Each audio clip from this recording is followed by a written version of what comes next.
Good evening po sa ating lahat, mga kaibigan, mga kapatid. Happy New Week, no? Sa bawat isa at akin pong dinadalangin at ah, pinapanalangin po mga kapatid na kayo po at kasama po ang inyong pamilya ay nasa mabuting kalagayan. Purihin po ang Panginoon sa kanyang kabutihan sa bawat isa sa atin na siya pong nag-alaga, nag-sustain po sa atin hanggang sa mga oras na ito.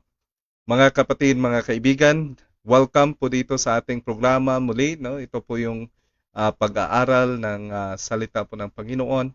And we have here the books of Daniel and Revelation.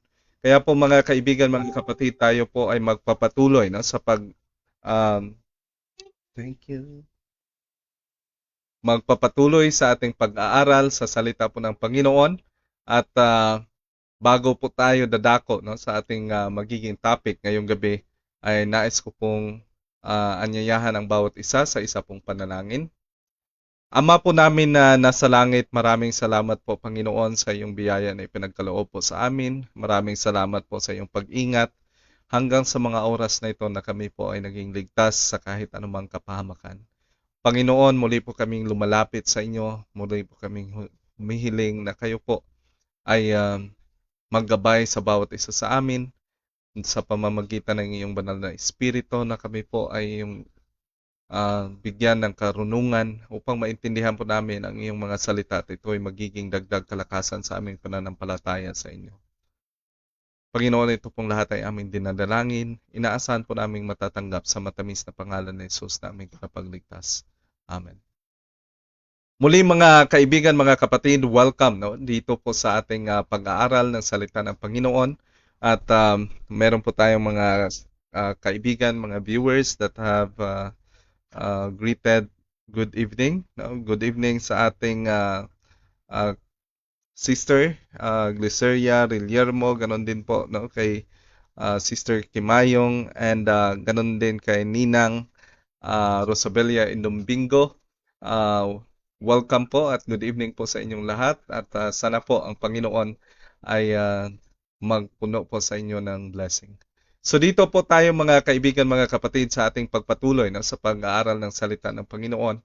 At nung nakaraan pong episode ay atin pong napag-aralan yung tinatawag na Tabernacle and its services. So tiningnan po natin mga kaibigan yung tinatawag na ancient services, yung mga services po, and also the structures of the sanctuary sa ancient Israel. Nakita po natin mga kaibigan yung plano po ng Panginoon sa kaligtasan that tayo po ay binigyan ng tinatawag na escape, na pwede po nating mailipat yung ating kasalanan doon po sa handog na hinahanda po ng Panginoon.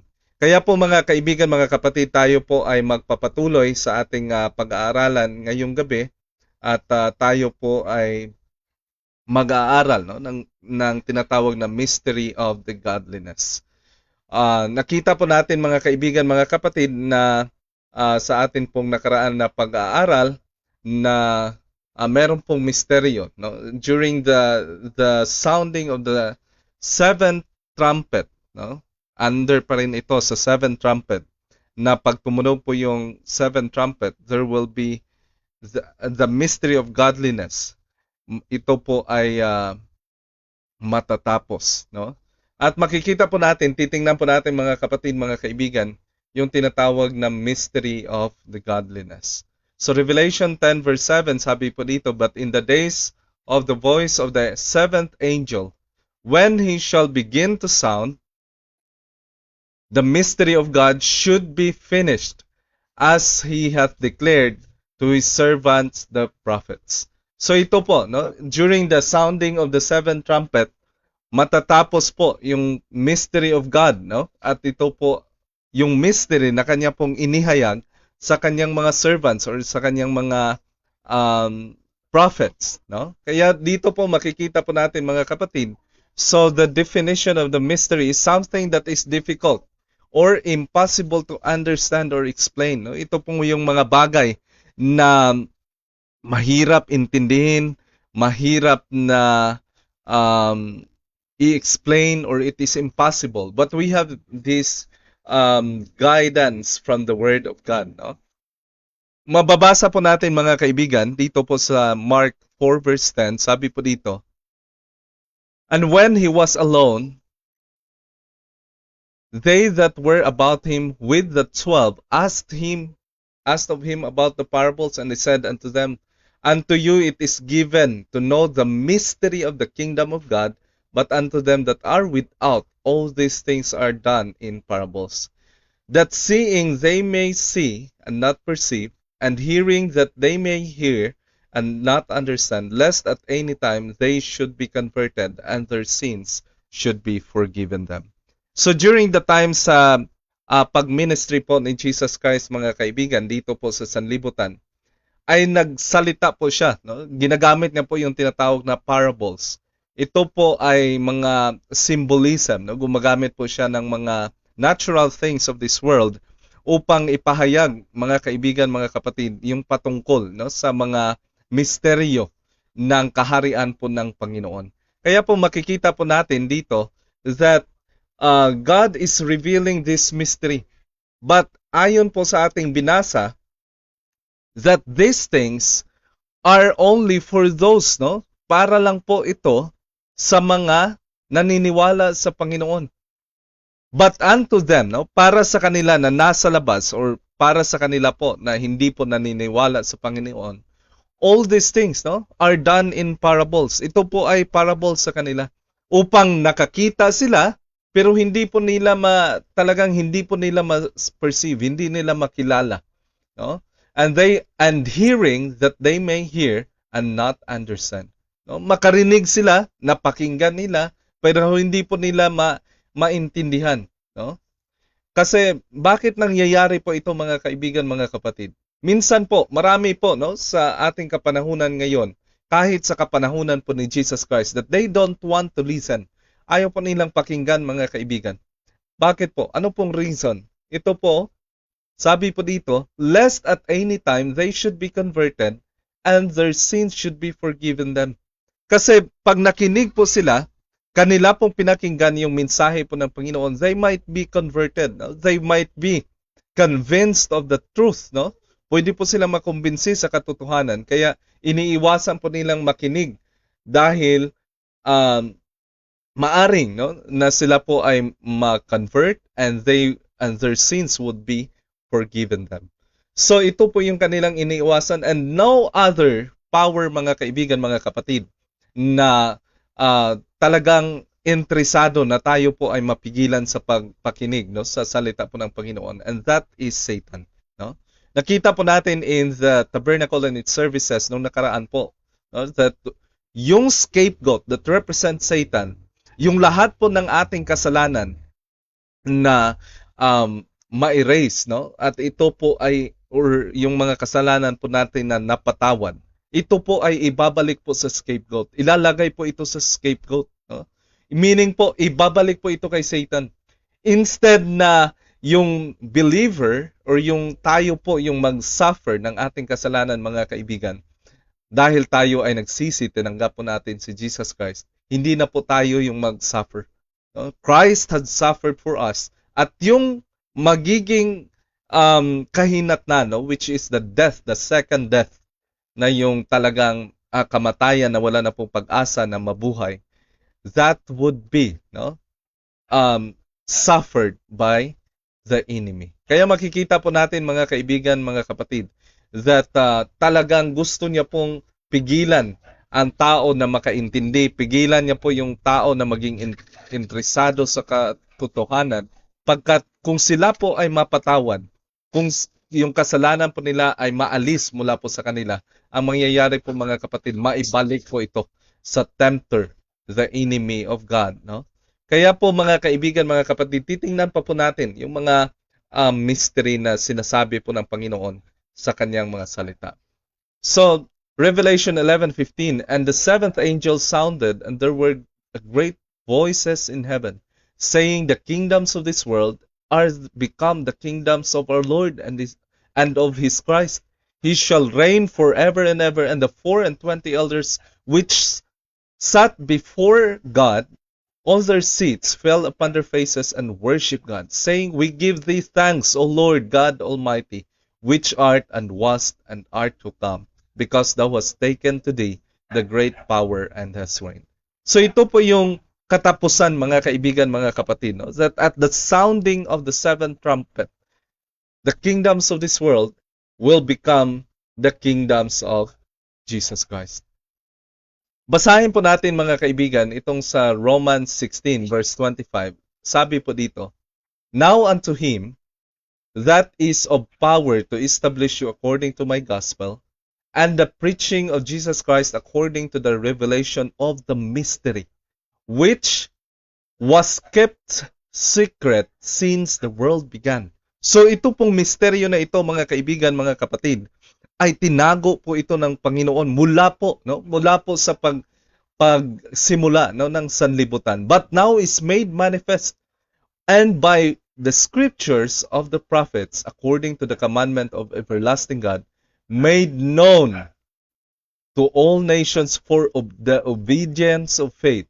To God only wise be glory through Jesus Christ forever. Amen. So ito po yung mystery, mga kaibigan, mga kapatid, na inihayag po, tinago po ito. But it was revealed. No? Ito po ay inihayag ng Panginoon sa pamamagitan po ng kanyang anak. And glory will be unto Jesus Christ forever. Amen. Mababasa din po natin, mga kaibigan, mga kapatid, in 1 Corinthians 2 verse 7, sabi po dito, But we speak of the wisdom of God in a mystery, even the hidden wisdom, which God ordained before the world unto our glory, which none of the princes of this world knew, for they had known it, they would not have crucified the Lord of glory. So ito po yung glory, mga kaibigan, mga kapatid, that God has prepared for His people. No?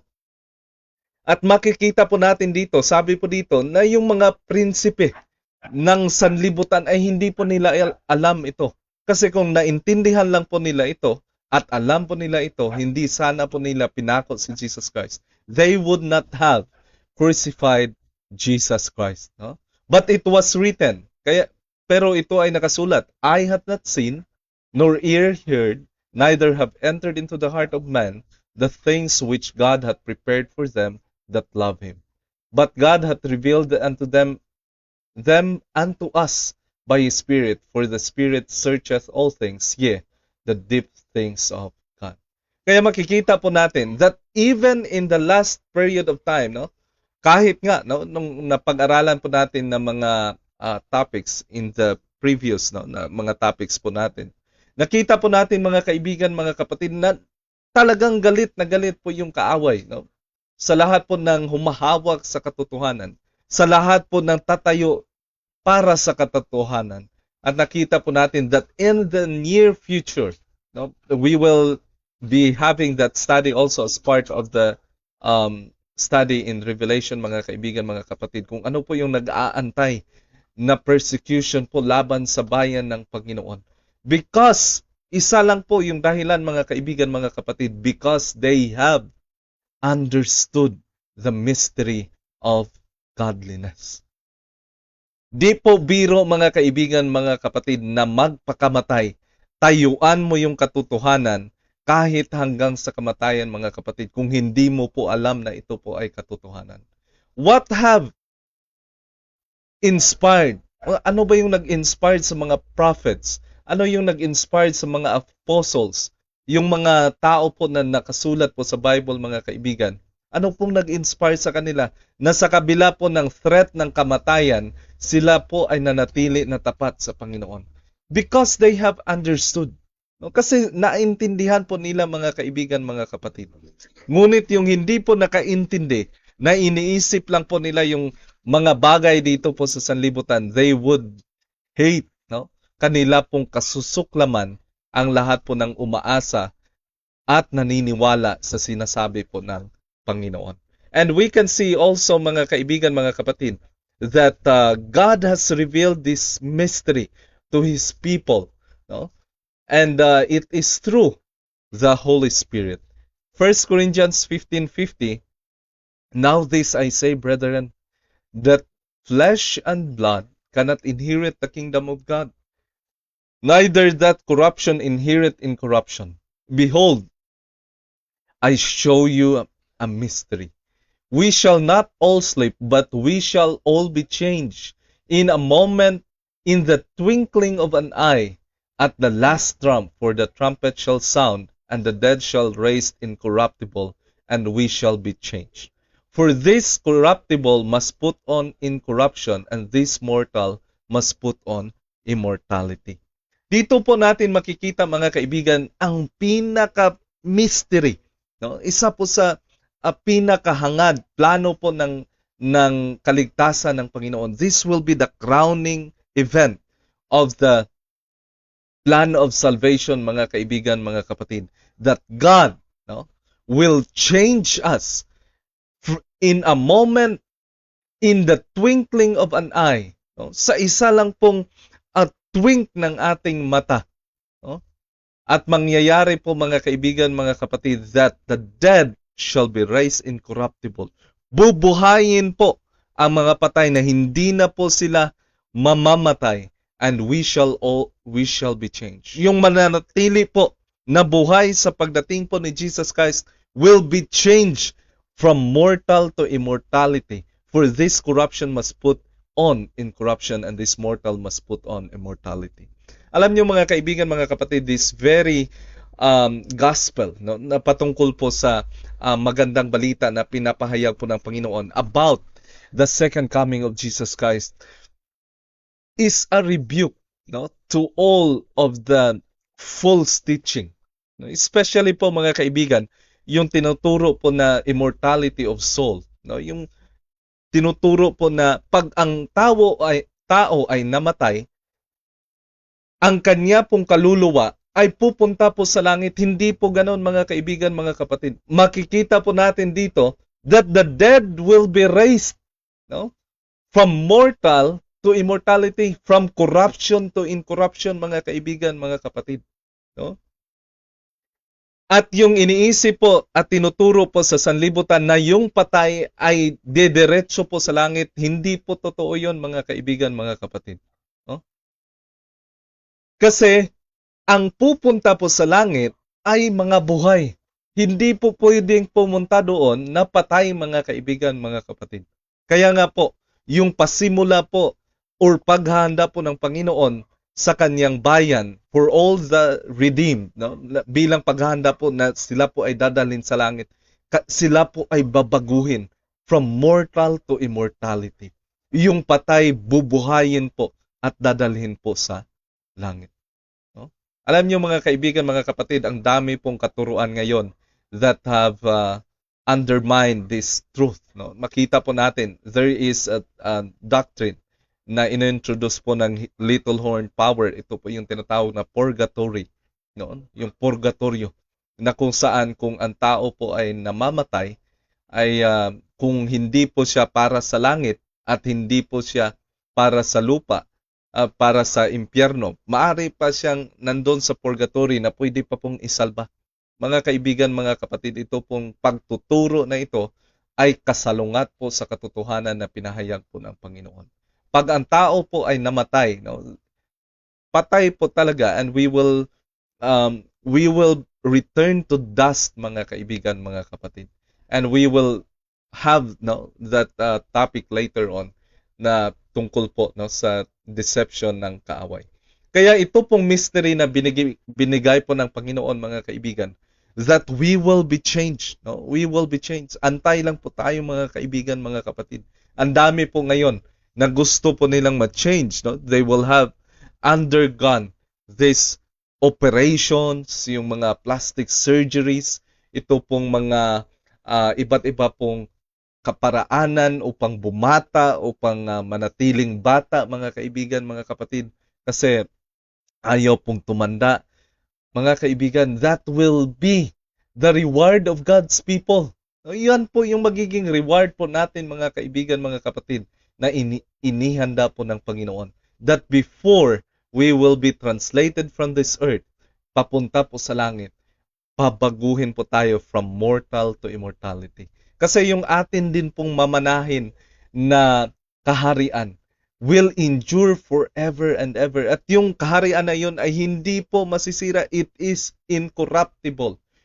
That kingdom is from everlasting to everlasting, mga kaibigan, mga kapatid.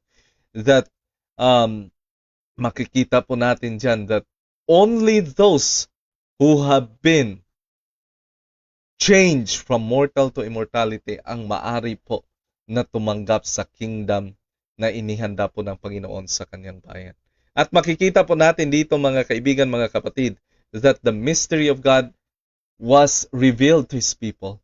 Ephesians 1 verse 9, sabi po dito, having made known unto us the mystery of His will, according to His good pleasure, which He had purposed in Himself, that in the dispensation of the fullness of times, He might gather together in one all things in Christ, both which are in heaven and which are on earth, even in Him. No? Ito po yung pinakaplano po ng Panginoon, mga kaibigan, mga kapatid, sa plano po ng kaligtasan. Nakita po natin, we have that illustration of marriage, no? Yung pag-aasawa, na makita po natin there will be a union between the woman and the man, no? Na sila po ay magiging one flesh. The same with, no? The man represents Christ and the woman represents the church. That there will be a union of divinity and humanity, mga kaibigan, mga kapatid. Sabi po dito, in whom also we have obtained an inheritance, being predestinated according to the purpose of Him who worketh all things after the counsel of His own will, that we should be to the praise of His glory who first trusted in Christ. So ito po yung plano po ng Panginoon, mga kaibigan, mga kapatid. Kung alala nyo po yung atin pong episode patungkol po sa tabernacle and its services, na lilinisan po tayo ng Panginoon. No? Aalisin po yung kasalanan po natin. That is an internal preparation, mga kaibigan, mga kapatid. Yun po yung paghahanda sa loob po natin, that our characters, no, yung atin pong spirituality should be restored in the image of God, mga kaibigan. No? Na maibalik po tayo na magiging masunurin. Alam niyo po, mga kaibigan, mga kapatid, yung pinakaplano po din ng Panginoon, no? Bakit naggumawa po siya ng sacrifice? Bakit hinayaan niya po, no, na siya po ay kutyain, mga kaibigan, mga kapatid? Makikita po natin dito that God wants to assure, no, gusto pong siguruhin ng Panginoon na yung rebellion po na nangyari po sa langit ay hindi na po mauulit. Kaya nga, kailangan po natin ng internal preparation or the spiritual preparation. Yun po ay ang pagbago po ng ating spirituality, pagbago po ng ating sarili, pagbago po ng ating puso at isipan, na mula po sa hindi masunurin, magiging masunurin po tayo sa Panginoon.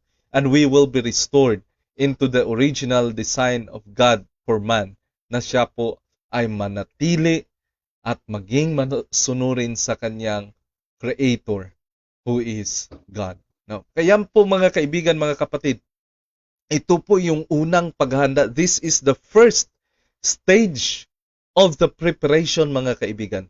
And when matapos na po tayo dito po sa preparation natin, spiritual preparation, under the kingdom of grace, no, with the ministry of the throne of grace, mga kaibigan, i-prepare na naman tayo ng Panginoon for the kingdom of glory.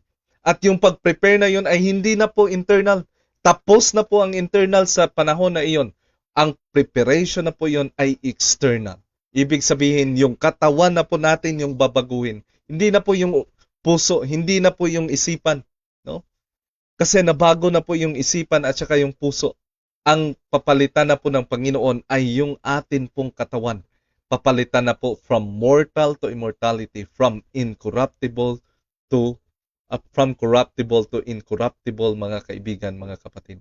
At inihanda na po ng Panginoon yung inheritance na ibibigay po, no, sa lahat po ng naniniwala at tumanggap sa kay Jesus Christ as their personal Savior, mga kaibigan.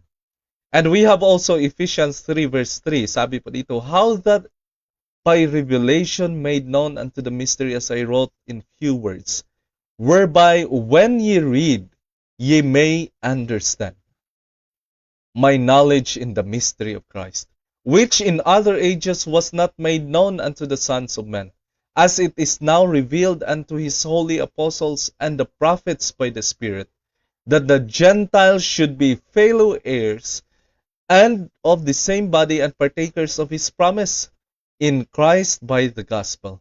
Wherefore I was made a minister according to the gift of grace of God given unto me by effectual working of his power. Unto me who am less than the least of all the saints in this grace given, that I should preach among the Gentiles the unsearchable riches of Christ, and to make all men see what is the fellowship of the mystery, which from the beginning of the world hath been hid in God, who created all things by Jesus Christ. So, ibig sabihin po dito, mga kapatid, that the blessing and the deliverance na gagawin po ng Panginoon is not just for the Israel. No? It is also shared by the Gentiles. Tayo po, mga kaibigan, mga kapatid, who belong to the Gentile na nations, no, mga kaibigan, magiging partaker po tayo nitong kaligtasan na inihanda po ng Panginoon para po sa sangkatauhan. Ephesians 5 verse 1, verse 31 to 33, sabi po dito, for this cause shall a man leave his father and mother, and shall be joined unto his wife, and the two shall be one flesh. This is the great mystery, but I speak concerning Christ and the church. Nevertheless, let every one of you in particular so love his wife, even as himself, and the wife see that she reverence her husband. So dito po, mga kaibigan, mga kapatid, makita po natin that the marriage, no, ito po ay isa pong pagpapahayag ng Panginoon ng kanya pong plano. Na yung lalaki, Jesus Christ, will leave, no, his father and mother and shall be joined to his wife, and the two shall become one flesh. Maging isa po tayo sa kay Jesus Christ, mga kaibigan, mga kapatid. No? Kaya nga po yung marriage, yung mag-asawa ay talagang dapat magmahalan. Yung lalaki ay kailangan po mahalin ang babae kagaya po ng pagmamahal ng Panginoon sa kanyang church. At ganun din po ang babae. Kailangan niya po i-assure, kailangan niya pong siguruhin na kanya pong nire-reverence or nire-respeto yung kanyang husband. No? That he will obey, she will submit to her husband. Kasi yun po din po ang plano ng Panginoon for his church, that the church will submit to Jesus Christ as the head of the church. Kaya po makikita po natin dito, mga kaibigan, that in Colossians 1 verse 26, sabi po dito, that even the mystery which had been hid from ages, from generations, but now made manifest unto his saints, to whom God would make known what is the riches of the glory of the mystery among the Gentiles, which Christ in you, the hope of glory. Ito po yung napakaganda pong mystery, mga kaibigan, mga kapatid, na si Jesus Christ po, through the Holy Spirit, will be in us. And this is Christ in us, the hope of glory, whom we preach, warning every man and teaching every man in all wisdom, that we may present every man perfect in Christ Jesus, whereunto I also labor, striving according to his working, which worketh in me mightily. So ito po yung pinaka bahagi, no, ng plano po ng Panginoon. The mystery, paano po, no? God will be in us. God will dwell in us. No? Kung makita po natin that in the tabernacle and its services, nung atin pong naging topic nung nakaraan pong episode, mga kaibigan, nakita po natin that God also commanded Moses to build the tabernacle, no, sa Israel upang siya po ay manahan sa gitna po ng Israel. Na siya po ay sasamang mamuhay sa kanya pong mga ah, bayan. No? Kaya po makikita po natin mga kaibigan, mga kapatid, that this is the very plan of God, that He will live, He will dwell in His people. At makita po natin that in the tabernacle also, the Ark of the Covenant, no? Na nakita po natin that the Shekinah glory ay nandun po sa ibabaw ng Ark of the Covenant, meaning God will dwell. God will dwell in us through the Holy Spirit. And this is our hope of glory, mga kaibigan, mga kapatid. At makita po natin din dito, no? In 1 Timothy 3:16, and without controversy, great is the mystery of godliness. God was made manifest in flesh. No? Ito po, great is the mystery of godliness. Ano po ito? Yung mga steps. God manifest in flesh. So, ipanganak po si Jesus Christ dito sa laman, justified in spirit, no? Seen of angels, preach unto Gentiles, believe in the world, and receive up into glory. So ito po yung summary, mga kaibigan, mga kapatid, ng plan of salvation. No? Ito po yung pinaka-summary ng plano po ng kaligtasan, mga kaibigan, mga kapatid. No? So we will be dealing with this habang tayo po ay magpapatuloy sa atin pong pag-aaral sa salita ng Panginoon. And sa isa pong book na tinatawag po Christ's Object Lesson, page 133, sabi po dito, mga kaibigan, as the life of Christ and the character of His mission are dwelt upon, rays of light will shine forth more distinctly, and every attempt to discover truth, each fresh search will reveal something more deeply interesting than has yet been unfolded. So ibig sabihin po dito, mga kaibigan, mga kapatid, na habang atin pong pinag-aaralan, habang atin pong iniisip, no, minimeditate yung salita po ng Panginoon, especially the life of Christ, yung buhay po ni Jesus Christ, yung character ng kanyang mission. Kung ito po yung palagi na nasa isip po natin, mga kaibigan, mga kapatid, the rays of light shine forth more distinctly at every attempt to discover truth. Mas maintindihan po natin yung katotohanan, no? At habang tayo po ay nagsisearch, kahit ulit-ulitin po natin na i-search ang mga paksa na ito, mga kaibigan, mga kapatid, there will always be a fresh revelation of this truth, the unfolding of the truth. The subject is inexhaustible. The study of the incarnation of Christ, no? Incarnation meaning yung pagparito ng ating Panginoon as the no, bilang pong tao dito po sa sanlibutan, His atoning sacrifice, yung kanya pong pag-alay ng kanyang sarili, no? And mediatorial work, yung kanya pong pagpapagitna, no? Or pagtrabaho bilang priest, bilang abogado, will employ the mind of the diligent student as long as time shall last, and looking to heaven with unnumbered years, he will exclaim, great is the mystery of godliness, mga kaibigan, mga kapatid. Kaya makikita po natin dito na itong misteryo po na ito, mga kaibigan, ay hindi po na-reveal, hindi po naintindihan ng buong universe, hindi po nila naintindihan. Kaya nga po, marami din po sa angels, 1/3 of the angels sumama po, no, sa kay Satan sa kanyang rebellion because they have not understood, no? Or hindi po nila akalain, mga kaibigan, mga kapatid, na yung pagmamahal po ng Panginoon ay hahantong sa ganito, na kanya pong ibibigay ang kanyang anak bilang kasiguruhan sa bawat isa natin na magkaroon po tayo ng pagpapatawad mula po sa Panginoon. Kaya po, mga kaibigan, mga kapatid, sa susunod po natin na pag-aaral ng salita ng Panginoon, we will see, no, how the enemy have um, countered, no, this promise of salvation. Paano niya ba sinubukan na pigilan po itong plan of salvation, mga kaibigan, mga kapatid?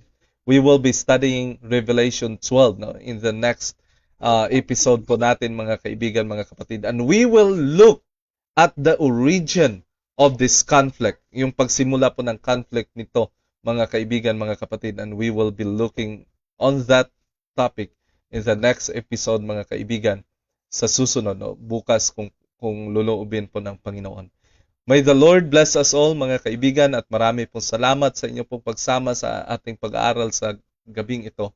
At sana po ay pagpalain po kayo ng Panginoon. Bago po tayo magtatapos, nais ko pong kayong anyayahan sa isa pong panalangin. Ama po namin na nasa langit, maraming salamat po, Panginoon, sa iyo pong pinagkaloob po sa amin na kaligtasan.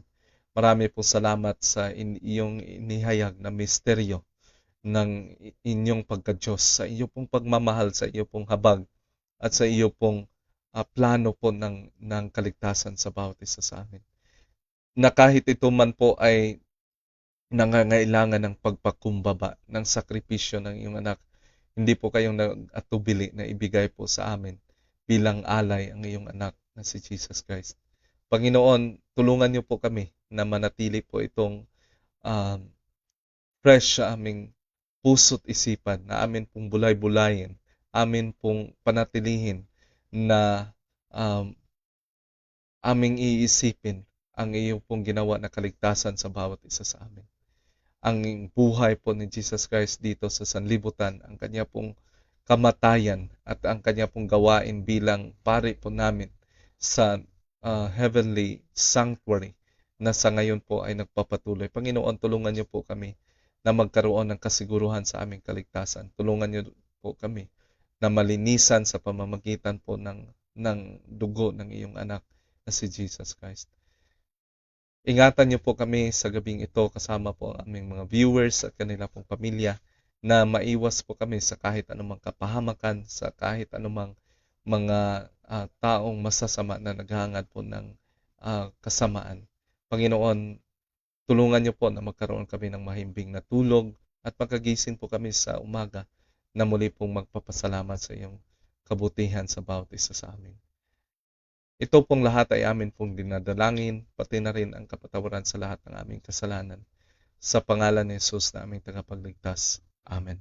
Muli po, mga kaibigan, mga kapatid, marami pong salamat sa inyong pong pagsama sa ating pag-aaral sa gabing ito, at nais ko pong batiin ang ating mga viewers, Sister Gliceria Rillermo, Sister Jenny Kimayong, kay Ninang Rosabella Indomingo, ganun din po, no, kay Brother Chris O'Malley, Sister Mel M. Gonzalez, at ganun din po sa aking mahal na asawa, Gladys Joy Wanse, Brother Joshua Perpose Rivera, at ganun din po kay Sister Jem Lawrence Jimena, Brother Richel Andoy, kay Queenie, ganun din po kay Gershon Hinel, kay Ma'am Yulin Alusilha Flores, at ganun din po kay Sister Zenly Centillas, at sa aking mahal na Julie Gustilo Wanse, at kay Sister Lib Loses. No? Marami pong salamat, mga kaibigan, sa inyo pong pagsama sa ating pag-aaral sa gabing ito, and sana po, no, ay samahan nyo din po ako sa susunod na pagkakataon na pag-aralan po ang salita ng Panginoon. Once again, good evening po sa ating lahat, and may God bless us all. Amen.